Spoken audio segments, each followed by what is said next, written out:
Hello, everybody. This is Genesee Gray from Good Shepherd Entertainment, and I'm here with Andres Bordeo, the game designer for The Eternal Cylinder. Happy Friday, everybody.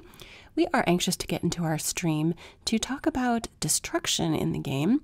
You're going to see the beginning here. I've cut a couple seconds out because we had a loud video kind of playing in the background unexpectedly. But Andres has been introduced, he said hi, and we're about to talk about our contest for the week from our lovely Discord members who have made their own Servants of the Cylinder. So we're going to talk about that and jump right in. Ooh. Yeah, for the official Xenoraptor, I know. Wow. Do you want to read the description for the paddler? Let me see. Okay. This one says, this creature makes it so Treboom can't be safe within the shores of the waters and has a human eyeball floating above the water.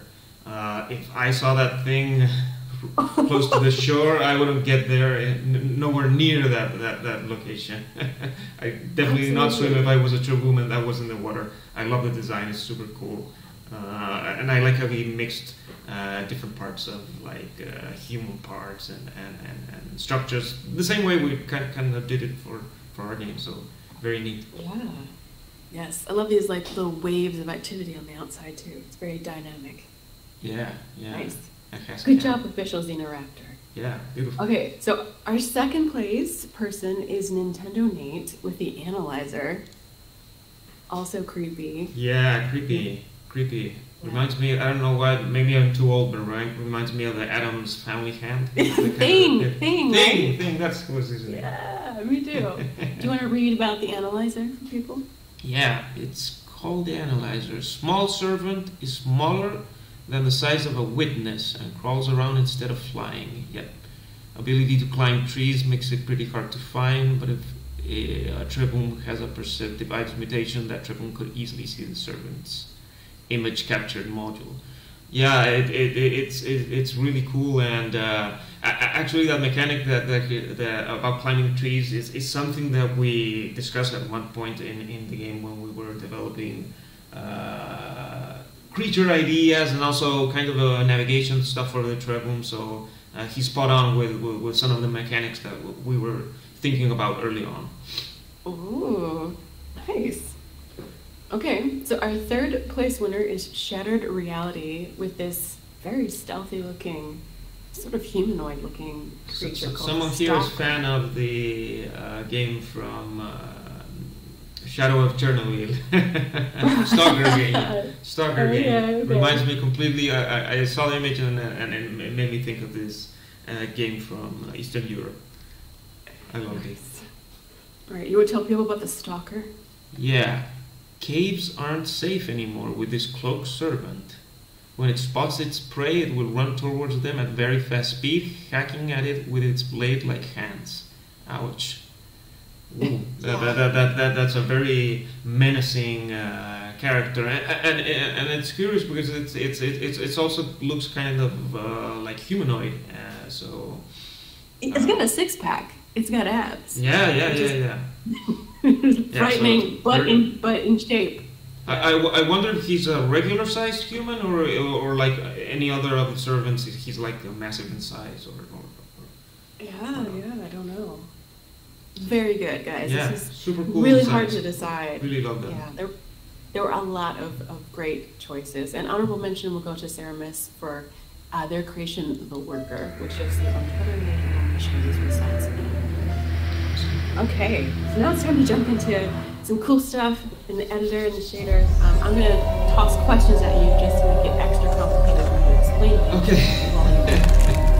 Okay, absolutely. Let's jump into a little bit of the destruction. So yeah, what we're going to discuss today is kind of what we had to do to get everything to work dynamically with this giant crushing cylinder thing. So it was really challenging, and we had to kind of develop a lot of neat different systems. So as always, we have like this in the editor. We have kind of a setup of kind of different structures, things where we can test out. And as you can see, I have kind of a sample of different kinds of things that we're going to be looking into a little bit more in depth around here. and why we use different methods to address each one of these structures, because again, we couldn't use one universal system to kind of address destruction on all the same things, because obviously of their physical properties and everything, you would expect them to react differently. So I'm going to start with the first system that we implemented. Let's go and quickly see what happens to these kind of funny looking static things. And as you can see, I have this massive cylinder rolling, and as it starts to move, you'll see it, boom, starts crushing the structures that bounce off the floor and get destroyed and everything. And reflective too, pretty. Yeah. Well, so this is kind of the most basic kind of destructible that we knew we were going to have to address, that were like these rigid bodies, but smaller in size, that have to have like dynamic physics. And it's kind of ironic that these structures that kind of, when you're playing the game, seem kind of the most simple ones, because they're small rocks and stuff like that, ended up taking most of the processing that was required to do everything that has to do with destruction, because later on you're going to see that I'm going to be showing much bigger kind of structures, and all of these much larger things are quite cheaper to process than these ones, because these ones use completely dynamic system. So just so you guys get an idea of how these are developed, I'm going to jump in quickly to a little sample here of how we address like destruction. So this is physical simulation based on pre-fractured models that we fracture in the engine with a tool that's called PhysX, that's developed by NVIDIA. Anyone that's familiar with Unreal Engine might ask, why aren't you guys using the Chaos system? Chaos is the new destruction system that was just incorporated to Unreal Engine, but it was incorporated very late into the project. So I'm sure it's fantastic and it has all kinds of features, but we were still relying on the old system. But we still did a lot of custom work on top of it, so we managed to do some really cool things. And as you can see, I have this very simple cube that can be fractured dynamically into the game. So the numbers here is a little bit small, but here you have 10 cells, and I can bump this up to, like, for example, 50 cells. I fracture them, process the fracturing, and boom, there we have a much denser amount of destructibles. I can even go up to 90. Process the fracturing again, and I even have a bigger fracture count. And this, the moment that the cylinder touches it, it crumbles down into these preset segments. And this is used as kind of like a slicing method that's called Voronoi. That's pretty cheap. It produces little excess geometry, but you can see that the pieces are pretty like geometrical and stuff. But the thing about this is that when you're looking at these simulations, they're real-time physics. So, sorry, I'm going to run them again. So actually everything that's bouncing off the floor and dynamically moving around with the connections requires a level of processing that is not cheap if you start upping the count of fragments. A lot of the effects that you're seeing here, some of the little rocks that are jumping in there and maybe the dust and everything, is particle systems. That's used kind of to blend in a little bit and make the animations look a little bit neater. But again, this was kind of this again is the most expensive simulation we have in the game. And one of the early tests we had to do was to set up like hundreds of these destructibles in the environment, because here you're seeing a very limited environment. But imagine that in the world you have these kind of structures, these kind of little rocks are scattered pretty much everywhere. So the cylinder can simultaneously be hitting like 100 of these. So the cell count, the amount of fracture density of each one of these structures we had to keep it kind of within certain limits, not past 100 cells, not much more than that. And one of the things that we had to get rid of is interconnectivity collisions. If you notice, when I play the simulation, the fractures, the fracture parts only simulate collisions against the floor and not against themselves. It's hard to notice, but if you look at the pieces there, they're actually not interconnecting with each other. They just kind of clip between each other. And well, the reason is because if we kept intercollisions between the fragments, the processing required to make these simulations was just too obscene because of the density. If we were making a game where we have a much more localized scene, where we know we're going to break just a few little of these structures, we enable that, and the simulation looks a little bit better because you can see how the pieces bounce off each other. So that's really neat. Okay. So can you break this down in maybe Sure. a more simplistic form? We're using terms here like expensive and things that average person might not understand Sure. about kind of the resource management challenge that you're dealing with, to see, what you can get away with for hardware limitations, and why certain choices are made. Like, why not 1,000 pieces? Why does it have to be 10? Just kind of break it down in a more simplistic way Sure. for some that have questions. Sure, absolutely. So the more fragments you have on a structure, the more the computer needs the CPU to process information, because it's being processed in real time.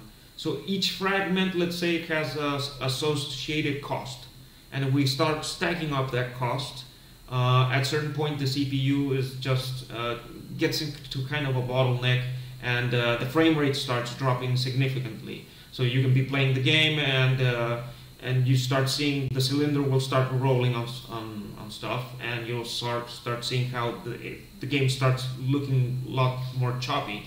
And for a long time, we did have a lot of performance issues because we hadn't optimized the system enough. So it wasn't uncommon at the beginning of the project that whenever the cylinder started rolling, unless we were testing it on a pretty beefy computer, we were experiencing pretty significant frame rate drops. And it was one of the tough things that we had to kind of optimize.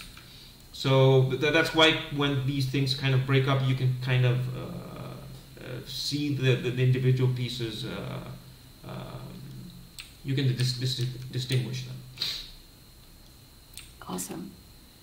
So, moving on, what other systems that we elaborate? I'm going to skip the trees for a second, and I'm going to look at this kind of pillar thing here. So, we were thinking we don't want always the cylinder to interconnect with static structures and always kind of fragment them, because my expectation here is that that is kind of like buried into the ground. I'd expect the cylinder to kind of crush it and push it. So let's go on with simulation.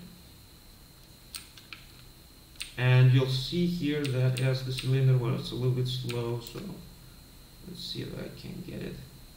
The top is indestructible, so it's going to boom, and it starts getting pulled by the cylinder. Well, there's a little bug there, it got clipped inside. But as you can see, the cylinder can, I think this little structure also works similarly as well. The cylinder Now will I want to know actually... where this pillar comes from. Yeah. Like, where's that in the game? I don't remember a pillar. I don't remember. I got this pillar from the test scene. I can't remember exactly where this is located. Maybe it's somewhere further in the game, but well, it's not that noticeable in that part. But we have like long structures of rocks that get like crushed, and here the simulation is much more less CPU intensive, but because basically these structures, as you can see, they have this pivot here set up, and this pivot kind of tells this structure where it has to rotate from if the cylinder hits it. So we're not simulating any kind of complex physics in this part. We're just rotating the object based on an axis when it gets hit by the cylinder. Not exactly sure if this works if I move the pivot. Let's see what happens if we do something funny here. I didn't test this, but let's see what happens. someone had to manually make sure that all the pivots were set up so that they're kind of aligned to the ground.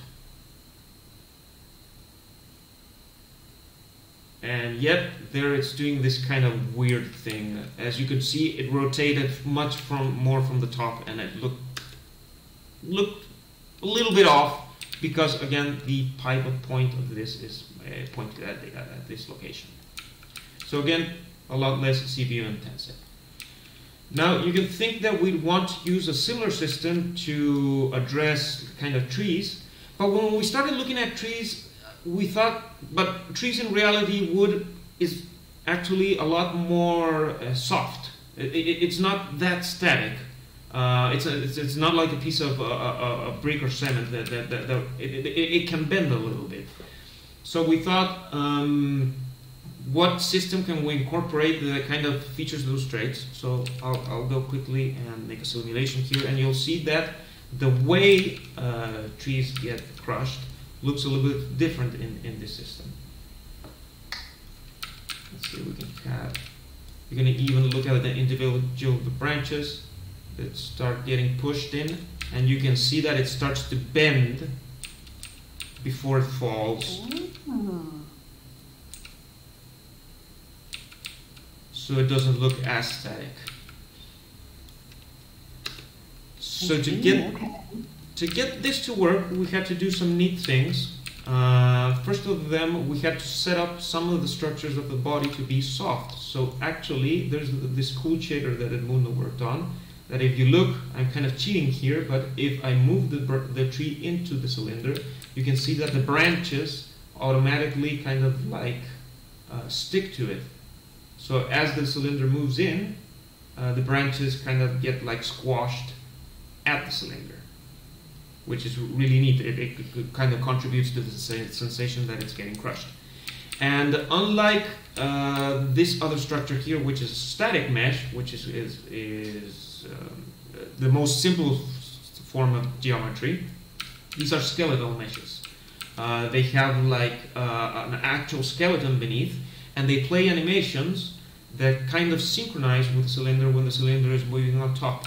So we have had animators that actually animated, let me see if I can find the actual animations here. Let me see, geometry here. And you can see that we have a setup here where the tree is kind of starting to animate as it gets crushed by the cylinder.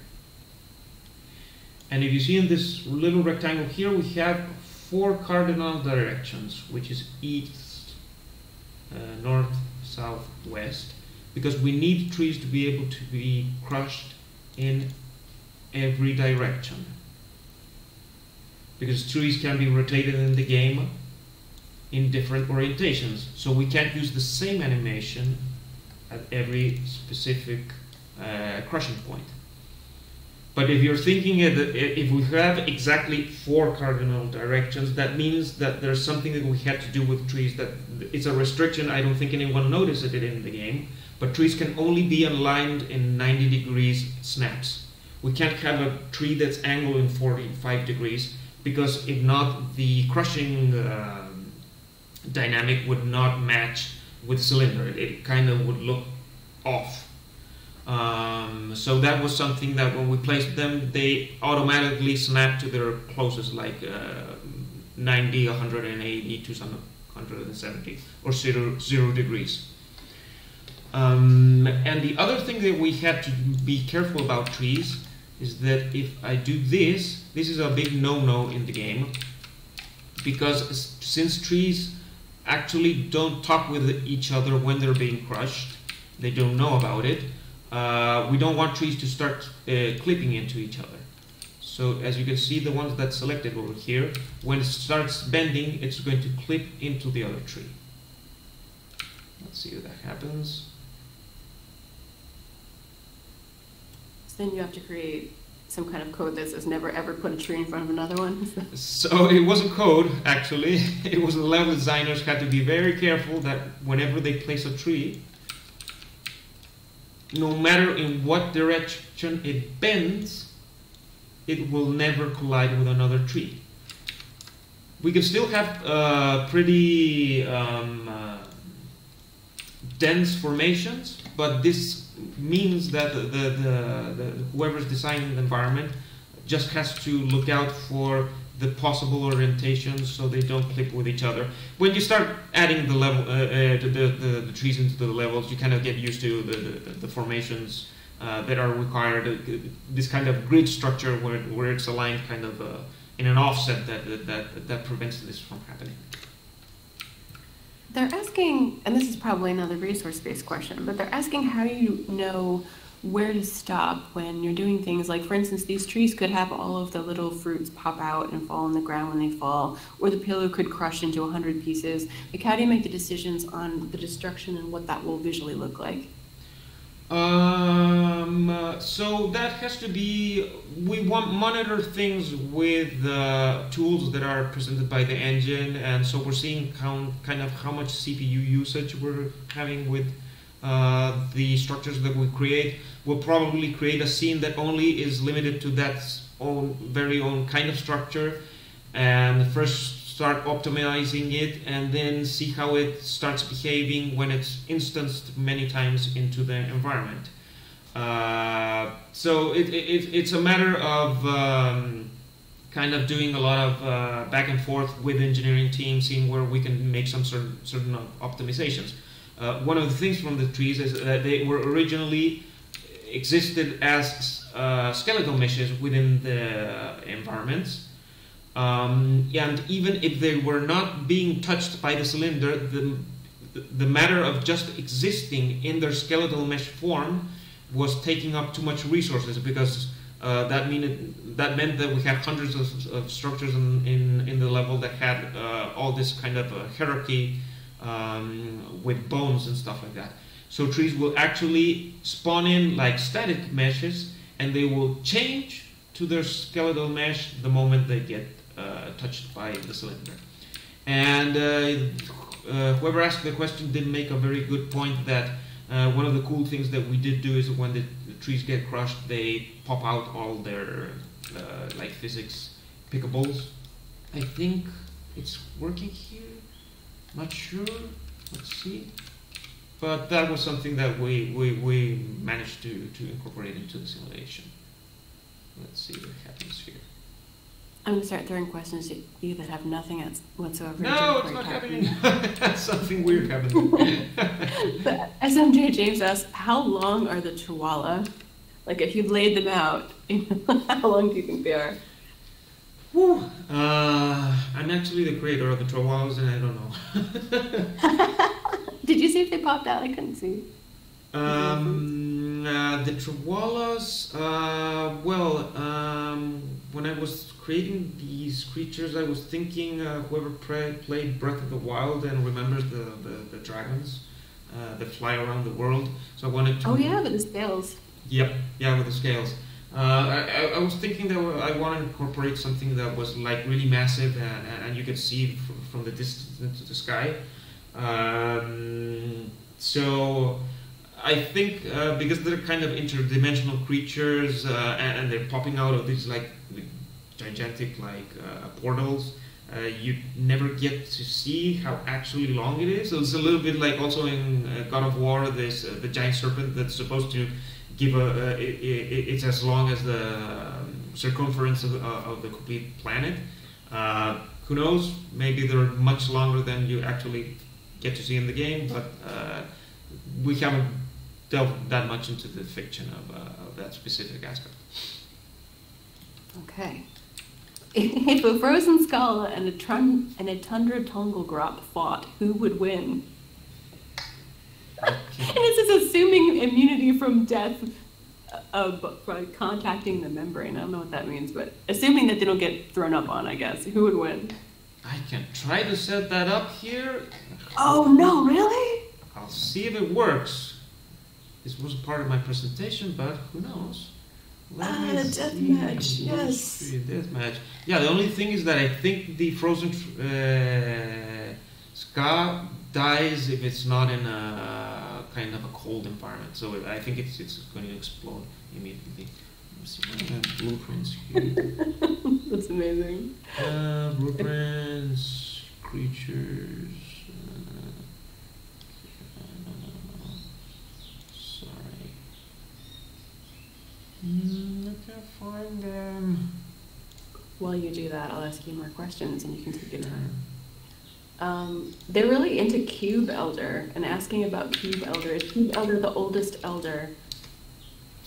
The Cube Elder,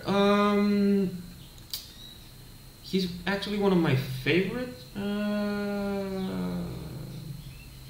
of the Elder designs.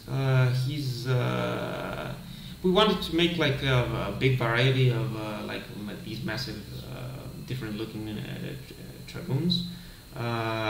So I don't know if he's necessarily the oldest, but I think he kind of looks a little bit sick and everything, more because of how the environment. I think they're linked a little bit to the world they live in. So because it's been deteriorated by the cylinder and everything, I think it has affected him directly.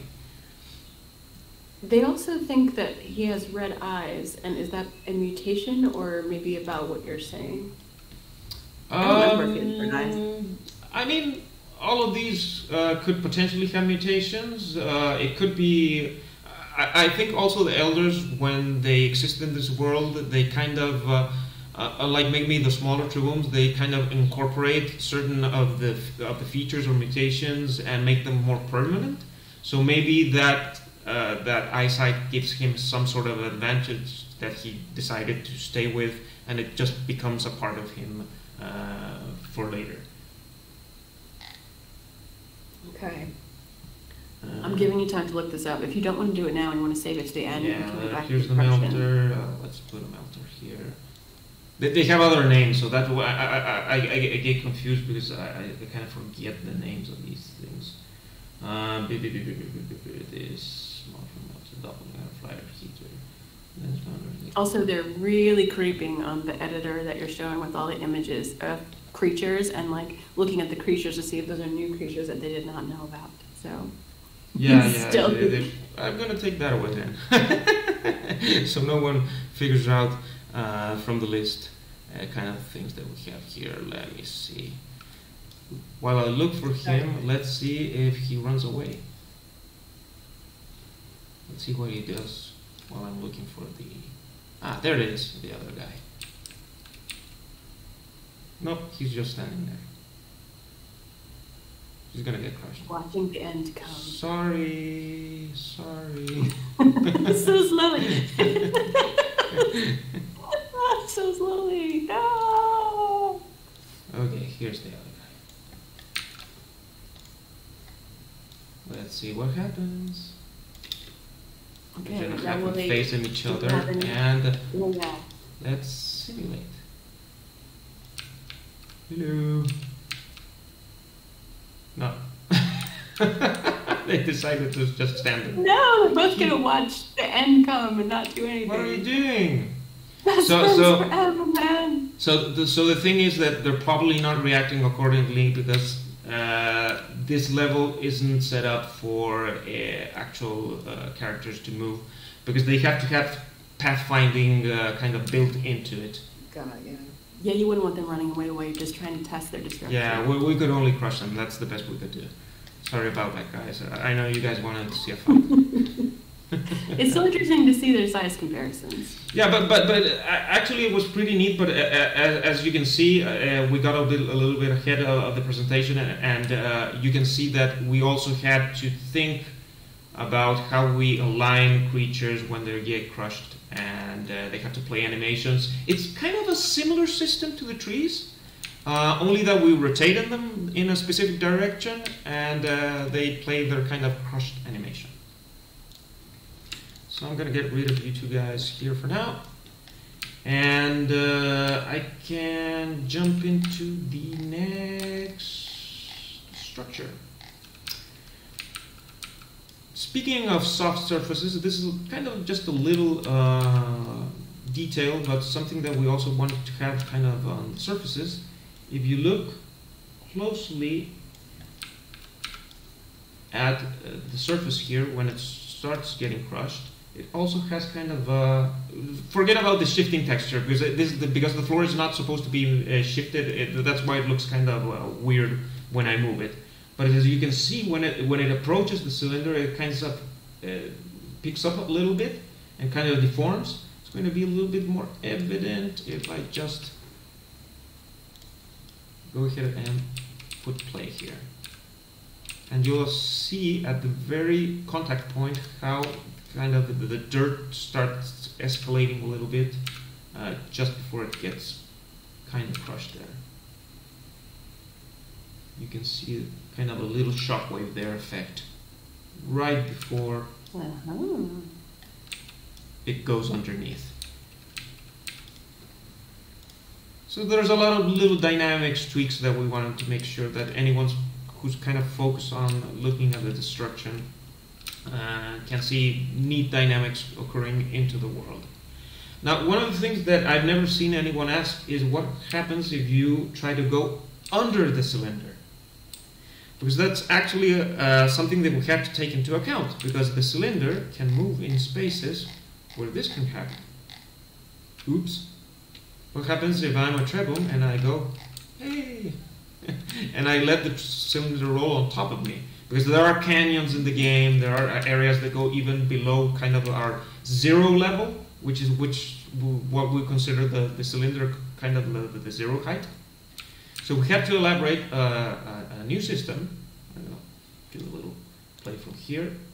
So I have my little Trebum here, where we have like a bunch of like rocks and stuff being pushed in by the cylinder.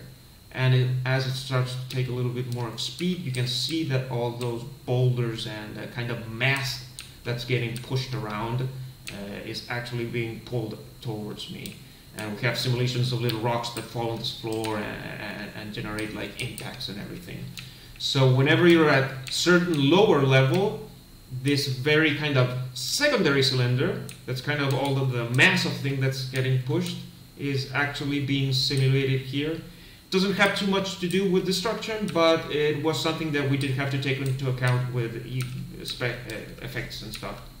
And of course, if your Trebum is caught in this structure, he immediately dies.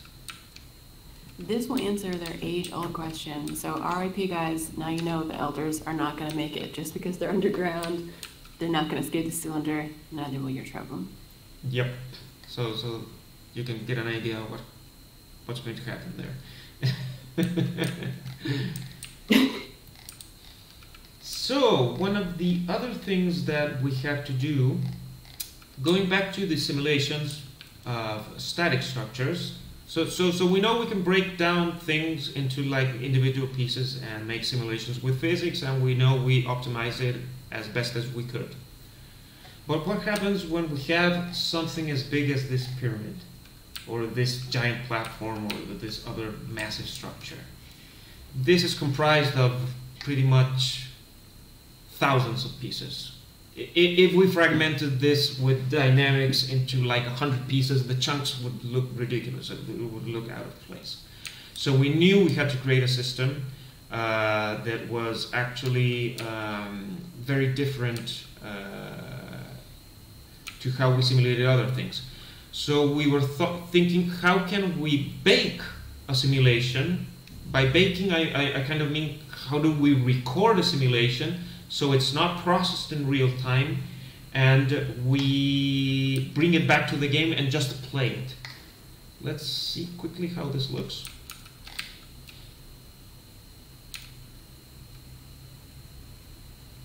You see here, it takes a little bit of a while.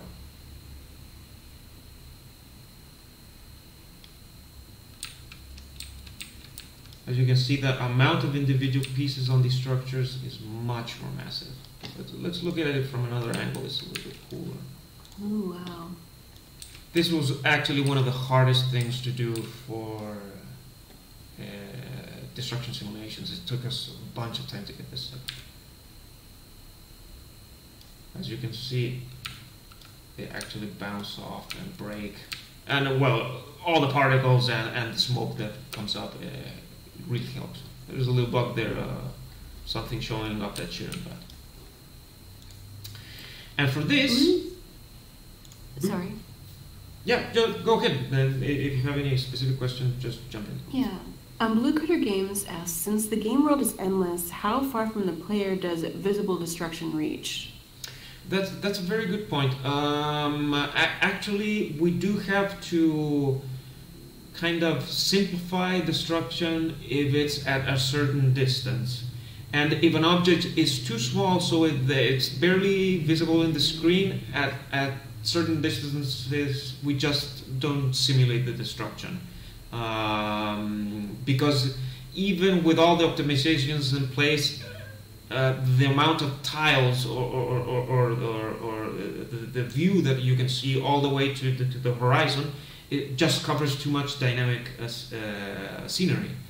So depending on the size of the structures, we do little optimizations. Some of them just don't get processed or they get erased, and some of them just use kind of a more simplified form of destruction that uses less fragments or something else.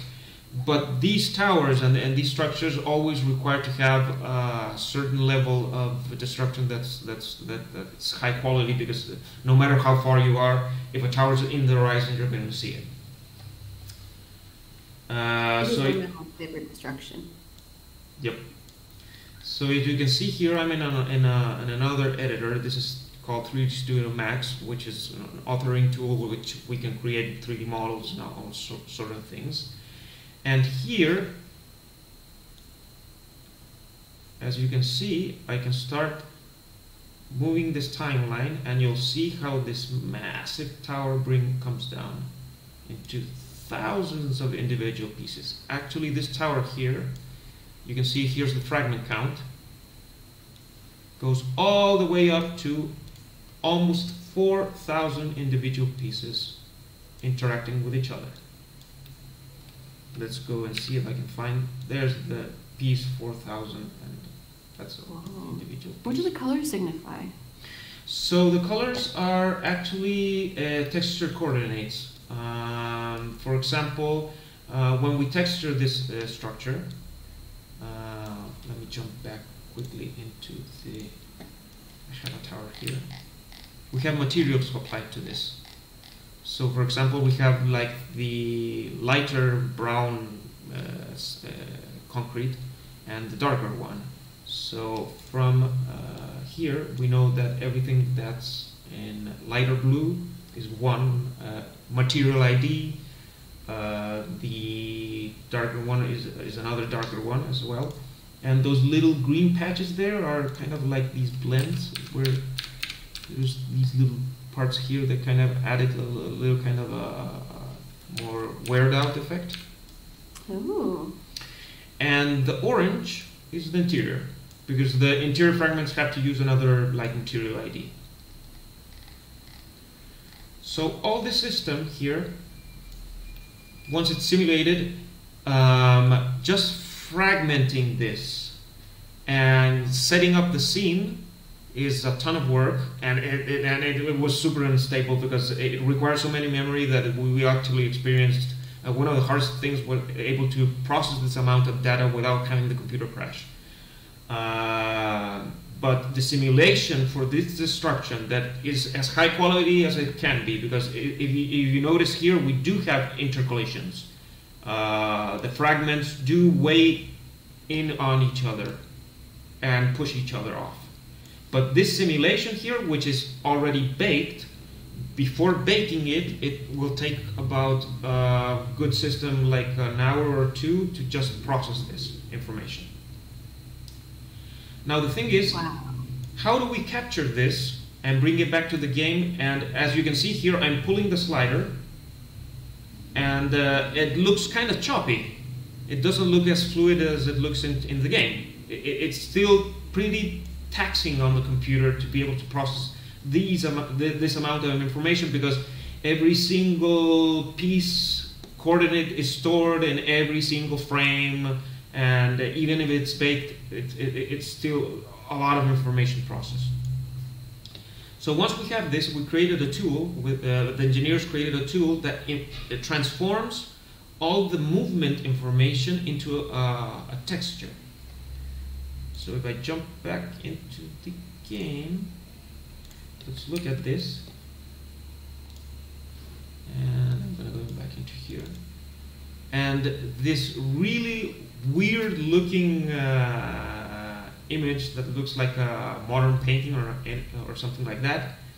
Every little pixel here has information of one fragment and its coordinate in space. And the system only reads from this texture and basically starts, every frame is a line. I know it feels kind of really hard to understand, but the thing is, this is super efficient because we can take this information, which is all neatly compressed here. This is movement in an image, and later on we just tell this thing to follow the fragmentation. Well, no, it's not working here. So let's go back here. They're being very Matrix-like and saying that this is like servant painting. Yes. Very Matrix. You can go deep with this whole image. You really could. Yeah, absolutely. So as you can see, no, let me get back to this. I'm gonna go into the blueprints, and here I have another simulation. I'm gonna show it here and open my blueprint. Oh, please don't crash. Okay, there it goes. Put down 7 here, and let's simulate here. Boom. There it goes down. And you can see it running here at 60 frames per second, super optimized. And if you were paying attention, this destruction here is actually not the one that I was showing in 3ds2 Max. It's when the cylinder goes berserk and the tower kind of collapses from the top because the rays are hitting it, and it boom starts blowing up as the rays start going down. If you guys play the game again, you can check how the lightning strikes on the sides, and the tower starts collapsing from the top, instead of the regular destruction that happens, that they start collapsing from the bottom. If you look here, back to the simulation, you can see that the physics here start having more effect here at the bottom, and it kind of gets fragmented at the center.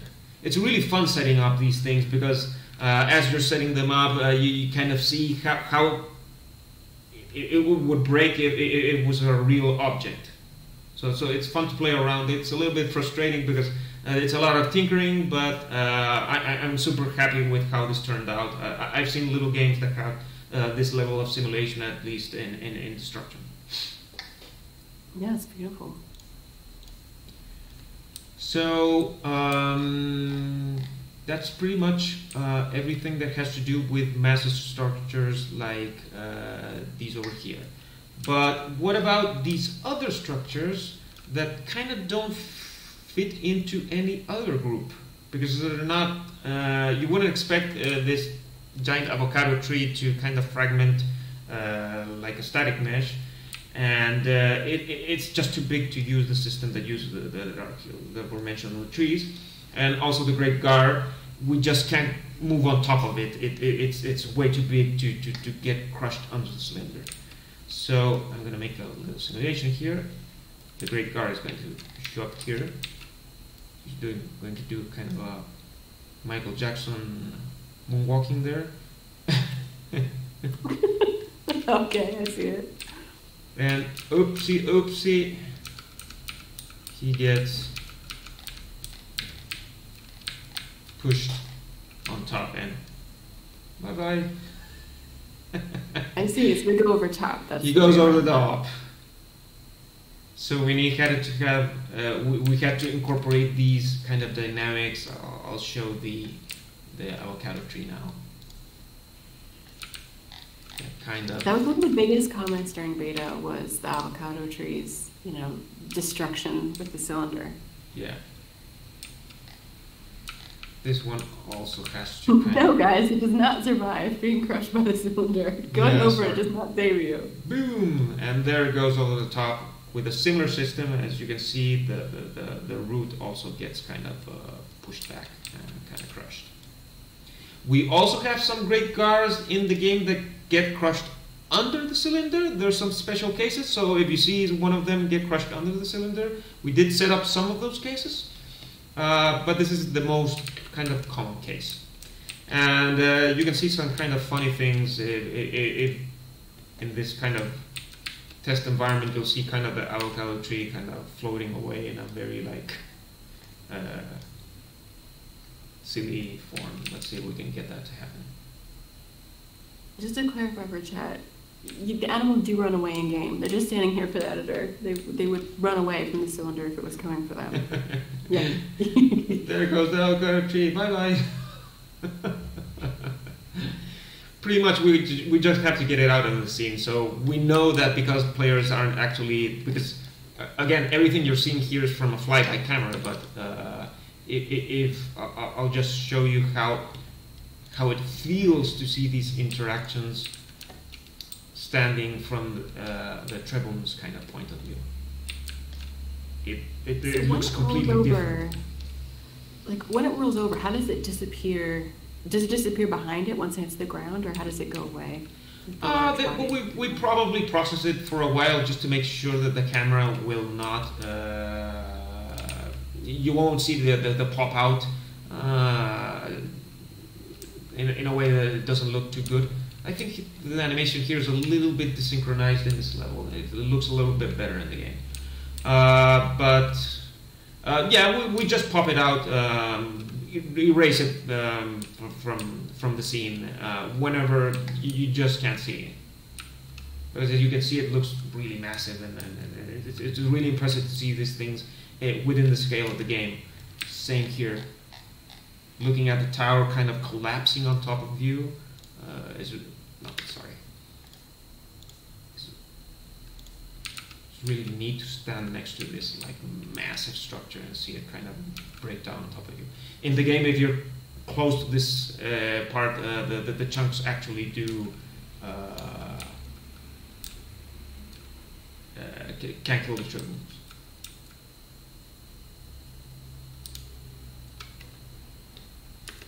Same if I go here. When the cylinder is enraged, like you were mentioning before with the lightning, where it's triggering that particular destruction method, does that just mean, I mean, it has to be special, it's not just when it turns red, it does something else to be enraged. They're kind of asking for qualification on whether that happens more than once or just that one particular puzzle. No, it's going to happen more than once, the Berserk mode. Yeah, it happens a couple of times. We have a lot of really cool dynamics with the cylinder when things happen. If you notice, there's even parts where the magician is going to interact with the towers. I can't remember if it's part of the demo or not, but the very last simulation I got to do was setting up a tower that has to be knocked down by the mathematician, and I had to have in that simulation the cylinder, the mathematician, and the 4,000 pieces of tower interacting all together, and that was really difficult to get to process correctly. But there are other like massive structures in the game that you guys haven't seen. They were in this level, but I didn't want to show any spoilers. And they're really cool to watch when they break down. We have some also interactions with the Troalas where you can see them breaking things that look really spectacular. So I think there's a lot to see later into the game that has to do with all these systems. So that's pretty much the recap of everything that has to do with the destruction system. I hope you guys enjoyed it. It was really a ton of fun to break things in the game. And we're always exploring new techniques and stuff regarding this. Yeah, wonderful. Well, thank you for showing that to us. Thank you guys in the chat, and for our new members, I hope they answered your questions, Dr. Spaghetti and Bumberton. So, and as usual, huge thanks to all of our Discord community who jumps into these and is very supportive. So we're going to put a link in there. If you're not part of that, please do join. We're going to have soon at some point soon, we're going to be announcing the launch date for the game at the end of the year here. Well, towards the end of 2021, we'll see. And stay tuned, so we'll have Andres there. If you guys have any questions, join the Discord and Run, something inside him said, run.